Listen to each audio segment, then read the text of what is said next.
So pretty much every day we are barraged and bombarded with people and places and things telling us that we should or shouldn't do this, or that we're good if we do this, or we're bad if we don't do that, or healthy if we do this, or spiritual if we do that, etc.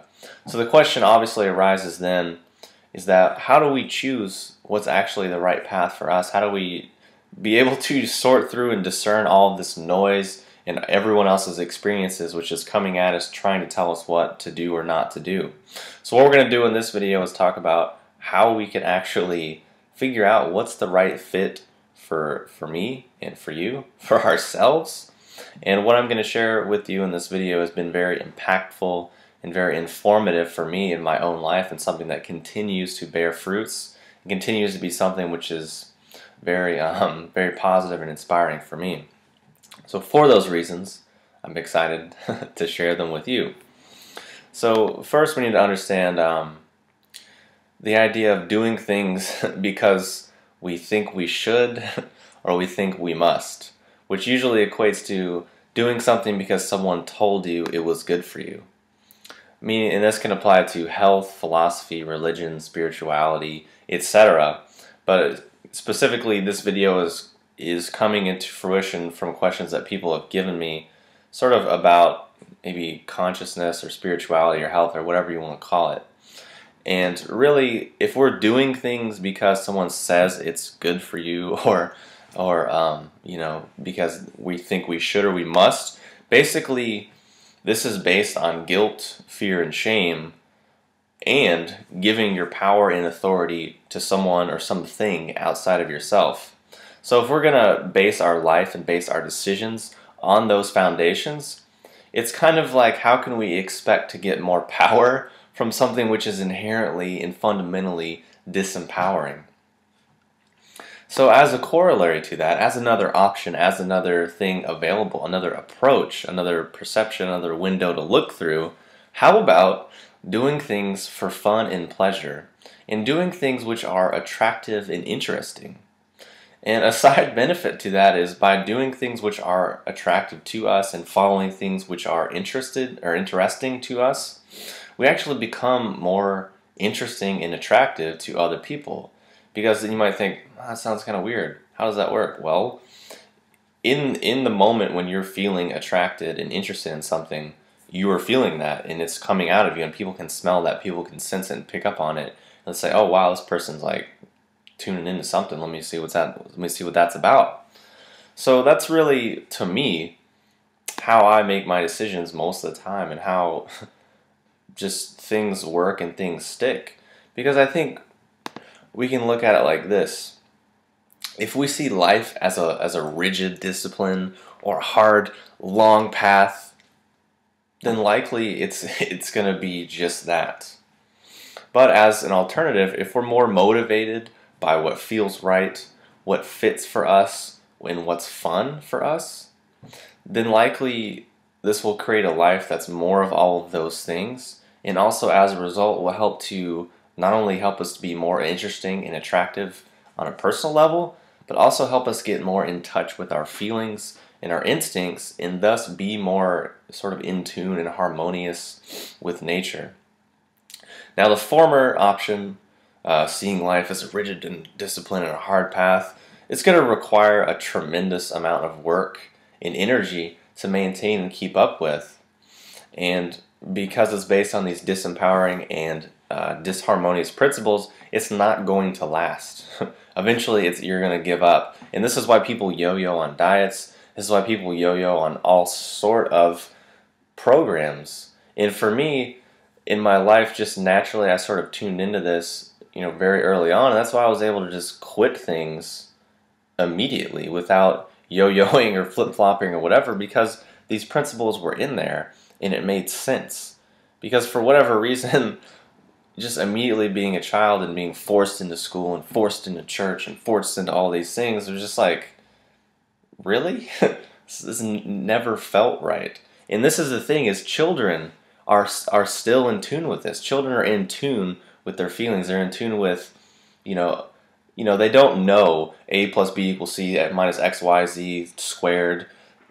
tangent, sine wave, etc. They don't know all that complex linguistics, but they know what they feel. They know, yeah, I want to eat that. No, I don't want to eat that. Yes, I want to go here. No, I don't want to go there. And they're, in many ways, can function at a higher level than adults, which you might think, oh, that's just a bunch of malarkey. Why would you say that? Well, if you do any sort of research on, or study into mystical or spiritual traditions, the image of the child and the intelligence of the child and the innocence of a child is a very sort of revered thing that many disciplines or paths help to lead us back to. So that's just an interesting thing to add in. So while that former thing of seeing life as a rigid discipline will require tremendous amounts of energy, the latter will also require some work and some energy, but instead of being depleting and demeaning and undermining, it will actually be nourishing and sustaining because it's actually based on harmonious principles. And it's kind of like this: if you're in a relationship that's just a take all the time, eventually you're just like, I'm done. I can't deal with this anymore. Like physically, emotionally, energetically, you're just drained. But if you're in a relationship that's very reciprocal, meaning it functions like this, like the infinity symbol, meaning the energy is just constantly flowing back and forth. And sure, a good relationship takes work, it takes time, it takes investment, it takes all of these things, but it's so much more worth it because you get back sort of an exponential reward on your investment. And it's the same thing that we're talking about here versus seeing life as this rigid, disciplined, hard path versus just being more motivated by what feels right, what fits, and what's fun. So one thing that I really want to communicate in this video to help further expand our understanding on this thing that we're talking about is that for some reason as humans we have a tendency to turn everything into a rigid, dogmatic, rule-based discipline. I can only do this. I can never do that for the rest of my life because I'm this. Or everything over here in this little box or this group or this sector, this is perfect and good. But everything over here is faulted and it's bad and you can't touch it. But in reality, life is really not that cut and dry and not that simple. And I think we need to elevate our thinking and elevate our intelligence to a higher level so that we can actually understand and reflect that. And just that whole line of thinking, I just hope can eventually be really, really set aside. Following along with that, my guess is that this is because many of us literally worship our thinking side and run away from our feeling side. And this in turn leads us to desire to turn life into the smallest possible series of variables by which we can control and manipulate. Meaning, if I just find the right equation or formula, then all of my problems will be solved. If I just do the right yoga or do the right diet, or if I just don't eat that or I just do eat this, then everything's fine. And if I do it in exactly this way at this time, then it'll be perfect. And this is where people just get also caught up in labels and get addicted to judging people, judging themselves, and just furthering the whole guilt, fear, and shame which I talked about before. This is where people are like, oh, I'm healthy because I do this. Or I'm going to be a healthy person now, so I'm going to start doing these things. Or I'm spiritual now. I started meditating, and I'm really spiritual. I mean, my cousin over there, he doesn't meditate. He's an idiot. He just watches TV. He's so asleep. He's so not conscious. But me, I meditate. I'm a vegetarian. I'm so conscious. I'm so in tune.